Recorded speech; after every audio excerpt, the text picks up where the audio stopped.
Pendant votre visite à l'Expo Science à l'École Paul Hubert, je vous invite également à rencontrer les jeunes de l'équipe de robotique de l'École Paul Hubert. C'est l'équipe Rikitik qui a participé d'ailleurs la semaine dernière à une très importante compétition provinciale, la Robotic First à Montréal.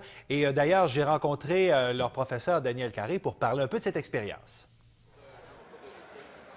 Daniel, la robotique est vraiment très populaire à l'École Paul Hubert. Ça fait plusieurs années, en fait, qu'il y a des jeunes qui se passionnent pour ça. Hein? En fait, absolument. Ça fait au moins 4 ans qu'on se passionne au niveau de la robotique Lego Mindstorm avec la compétition Zone 01. Puis c'est notre deuxième année de participation à la First Robotic Competition, là, qui est d'une ampleur exponentielle par rapport au Lego, mais tout aussi intéressant, là, c'est un ou l'autre, là, oui. Ce qui est très agréable, c'est de voir la créativité des jeunes, de voir leur potentiel de créativité, parce que pour cette compétition-là, qu'est-ce qu'ils devaient faire? Ils devaient préparer une machine en particulier. Hein? Alors nous, on a un mandat qui est donné à partir du 5 janvier. On avait une rencontre qui était faite à l'UQAR. L'UQAR nous accueillait. Et on n'avait aucune idée du défi. C'est là, à ce moment-là qu'on nous a mentionné les différentes règles. Concevoir un robot en mesure de lancer des frisbees, de grimper dans une pyramide. Et on part de rien. On a un kit de départ avec un train d'entraînement, différentes pièces, mais ça correspond à peu près à 40-50 du robot, mais le reste, c'est des créations qui viennent des jeunes, des mentors qui nous appuient. Et c'est un processus de 6 semaines. Nous, dès le lundi, le 7 janvier, on a eu un brainstorming avec l'UQAR, puis les jeunes ont amené leurs idées, et là, la machine est enclenchée.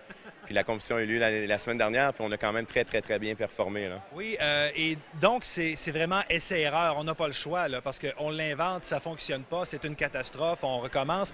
Est-ce qu'on réussit du premier coup? Est-ce qu'ils sont capables, les jeunes, de se dire, bon, on a une idée, on fait un plan, on fait la machine et elle fonctionne?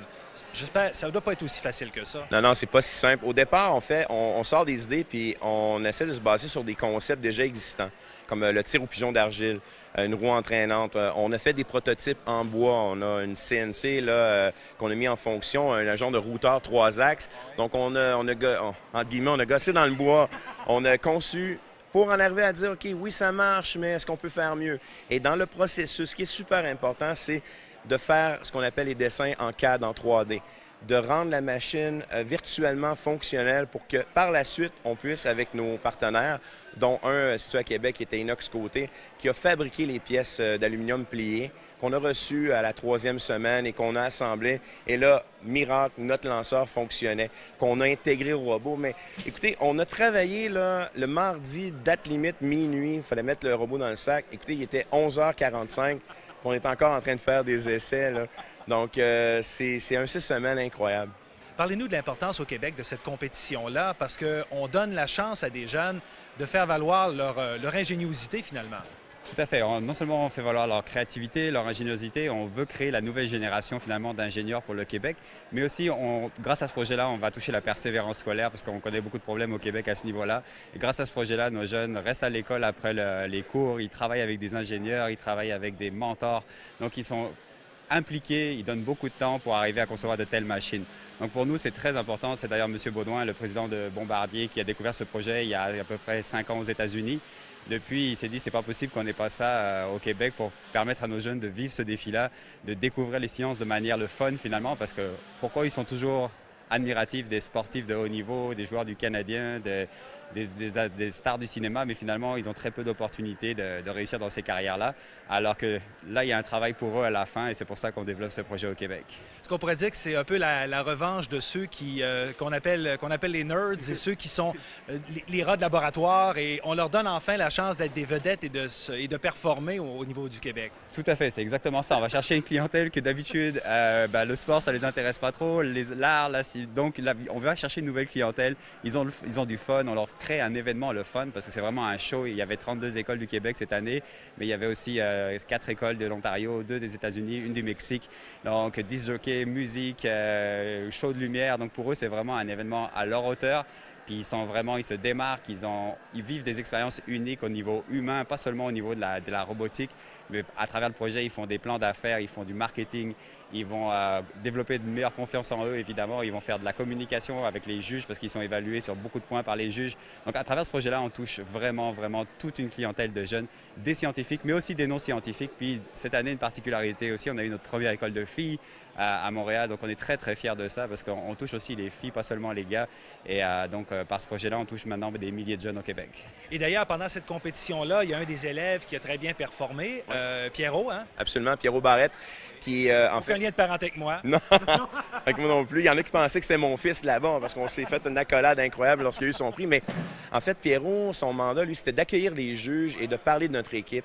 C'est un bon vulgarisateur, de parler de l'équipe, de parler de notre stratégie, du processus de conception du robot. Moi, j'ai conçu un texte. En fait, je pouvais nominer 2 personnes, dont Pierrot et Benjamin, qui est ici notre programmeur. Et bien, Pierrot est sorti du lot, puis il s'en va à Saint-Louis accompagné d'un accompagnateur. Donc, on s'en va là-bas comme touriste, se reposer. On s'en va voir des robots, les meilleurs robots de la planète. Vous savez, il y a un robot là-bas qu'on veut aller toucher, c'est le Robonauts Texas Houston, l'équipe 118. Ça fait longtemps qu'ils sont en compétition. C'est une merveille de technologie. Nous, on va aller flatter ça, on va aller prendre des photos, on va aller parler aux autres équipes. C'est magique, là. Une motivation extraordinaire pour les jeunes de revenir ici, de se dire, bien, la prochaine fois, on va y aller puis on va être les premiers. Moi, je dis la théorie des petits pas. L'année passée, on a très bien fait. On a même mieux fait en qualification l'année dernière que cette année. Cette année, statistiquement parlant, on avait un robot qui était dans le top 8. Mais dans les qualifications, par coup de malchance, association avec d'autres alliances, on a terminé 21e. Mais ça reste qu'on a eu gagné des bons prix. Hein. Le prix coopératif, le professionnalisme coopératif, on a eu une pin de la sécurité. Mais on s'en va là-bas, puis c'est la théorie des petits pas, comme je mentionnais. On va toujours en s'améliorant, mais ne pas voir trop large. L'implication du cégep, de l'université, j'ai d'autres personnes qui se greffent à l'équipe. Donc, le mentorat augmente et augmente. Mais l'année prochaine, on va être juste plus fort, toujours s'en aller vers, finalement, un but ultime qui serait de participer au championnat et qui sait peut-être être les grands gagnants. Ben, c'est ce qu'on vous souhaite. Merci, Daniel. Ça me fait plaisir. Merci. En terminant, 2 activités à ne pas manquer. La bibliothèque Lisette Morin de Rimouski soulignera dimanche la Journée mondiale du conte. À 14h30, activité spéciale, un conte pour les enfants de 3 à 8 ans, ainsi que les parents. Donc, l'entrée est libre, on vous attend en grand nombre. Et dimanche également, à Sept-Îles, il y a le déjeuner du printemps au profit de la maison Transit Sept-Îles. Ce sera à l'école Manicouté de 8h à midi. Donc, ce dimanche, c'est 10 $ pour les adultes, 5 $ pour les moins de 12 ans. Une belle activité à ne pas manquer. Et on se laisse sur la musique intemporelle du groupe Harmonium. C'est la formation Premier Ciel qui sera en spectacle demain soir à 20h à la salle Desjardins-Tellus de Rimouski avec hommage à la musique d'Harmonium. Et nous, on se retrouve lundi 13h30. Me voir sans m'arrêter, j'ai foncé.